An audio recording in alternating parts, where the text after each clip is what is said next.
sok jago.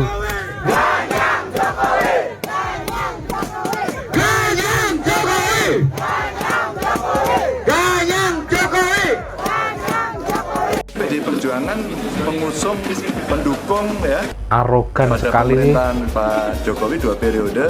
Lalu kemudian publik ada yang merasa seperti hari ini marah, tidak puas dan sebagainya. Saya sebagai kader juga menyampaikan kita minta maaf.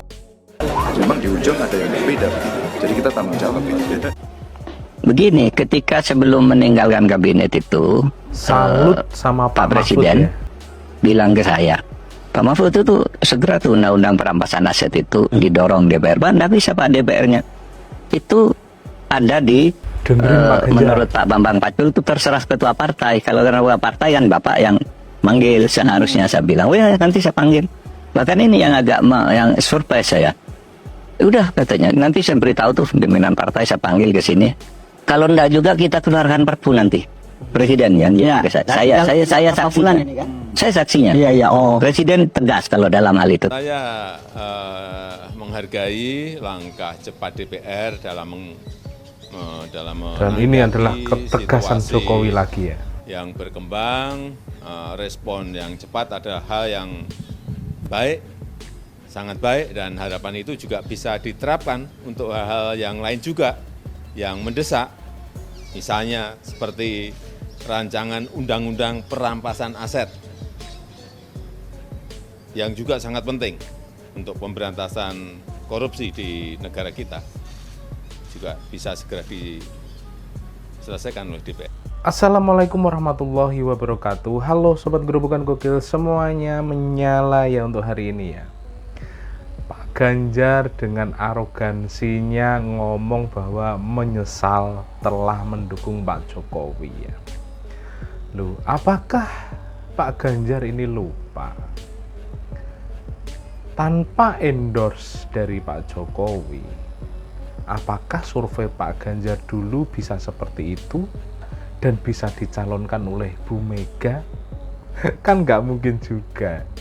Terus ditambah lagi, tadi Pak Ganjar ngomong katanya rakyat tidak puas dengan kok Pak Jokowi akhir-akhir dulu ini. Lah itu kan cuma beberapa toh Pak Ganjar. Lihat dong orang-orang di daerah.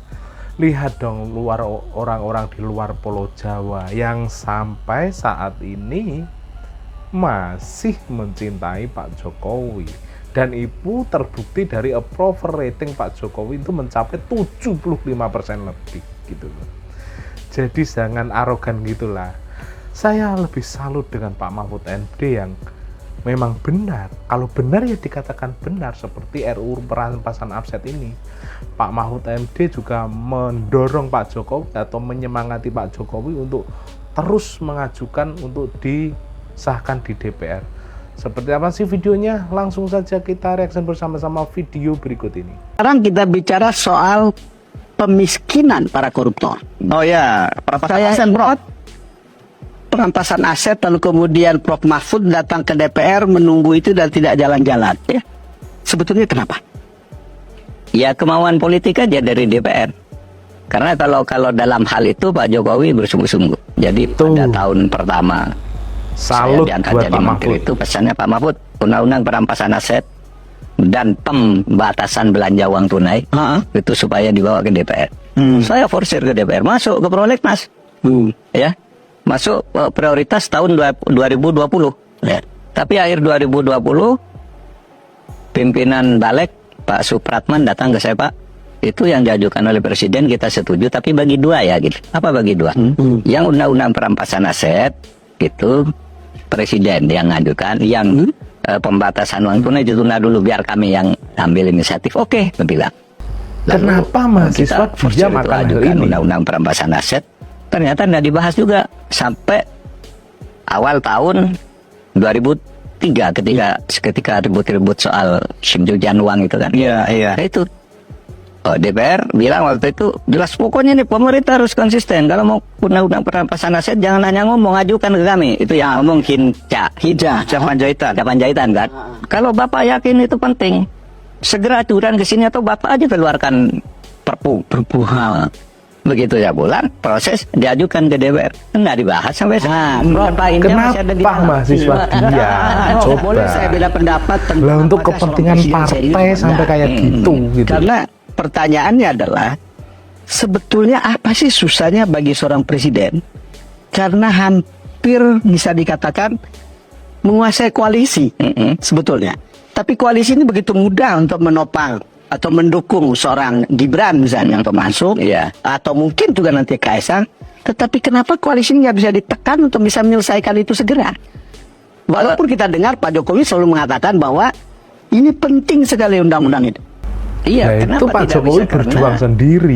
Partai-partai politik bisa melakukan perlawanan tentang itu. Kalau soal misalnya mendukung Gibran, mendukung apa, itu kan rayuannya bisa halus, bisa baik-baik. Tapi kalau ini menyangkut kepentingan-kepentingan yang dahsyat ya seperti disuarakan di DPR. Lalu kalau kami undang-undang perampasan aset kami belum siap dong gitu dan sebagainya. Karena takut mereka punya harta juga dirampas. Iya, Karena iya itu menuju ke muka mereka wajah mereka. Tapi punya aset.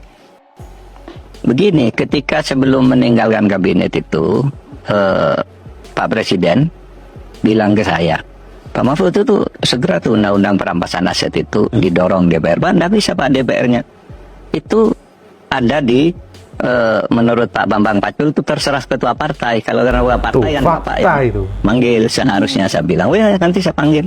Bahkan ini yang agak yang surprise saya. Udah katanya, nanti saya beritahu tuh pimpinan partai, saya panggil ke sini. Kalau enggak juga kita keluarkan perpu nanti. Presiden kan? Ya, Saya saksinya. ini kan? Saya saksinya. Iya, oh. Presiden tegas kalau dalam hal itu. Terakhir begitu ya Prof ya? Terakhir begitu. Tapi apakah Presiden waktu itu berani manggil ketua umum Pun partai? nggak tahu, saya kan terus keluar. Ya. Sampai ketika pun sudah sampai keluar, saya keluar gitu. ada cerita ketua-ketua partai itu? Ada cerita. Lalu masalah perampasan aset itu muncul di forum-forum kampanye aja, termasuk saya kan kemudian bicara di forum kampanye. Tapi proses sampai sekarang macet.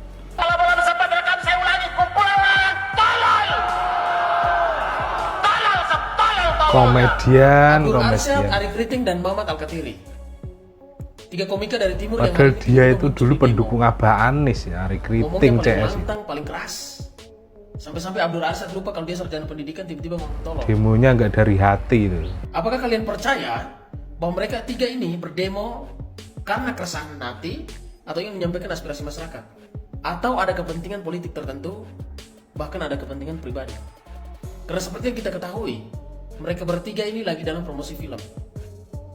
Jangan-jangan cuman untuk promosi film, supaya ada isu tertentu, supaya orang ingin cari tahu tentang kalian atau seperti apa. Karena saya yakin dan percaya selesai film ini mereka ini akan hilang dari permukaan, senyap. Nanti muncul lagi kalau ada film lagi. Dan yang saya pertanyakan, sampai dengan hari ini, saya rasa mereka bertiga ini belum ada sumbangsi besar apapun untuk Indonesia Timur. Setuju. Selain berkor-kor dan bersuara keras di sosial media, di podcast. Kalau kalian bertiga betul-betul respect dengan masyarakat atau peduli dengan masyarakat, kenapa kalian tidak turun demo masalah pengesahan undang-undang perampasan aset? Karena biang masalah dari negara ini sampai negara ini hari ini tidak maju-maju adalah korupsi yang berlebihan.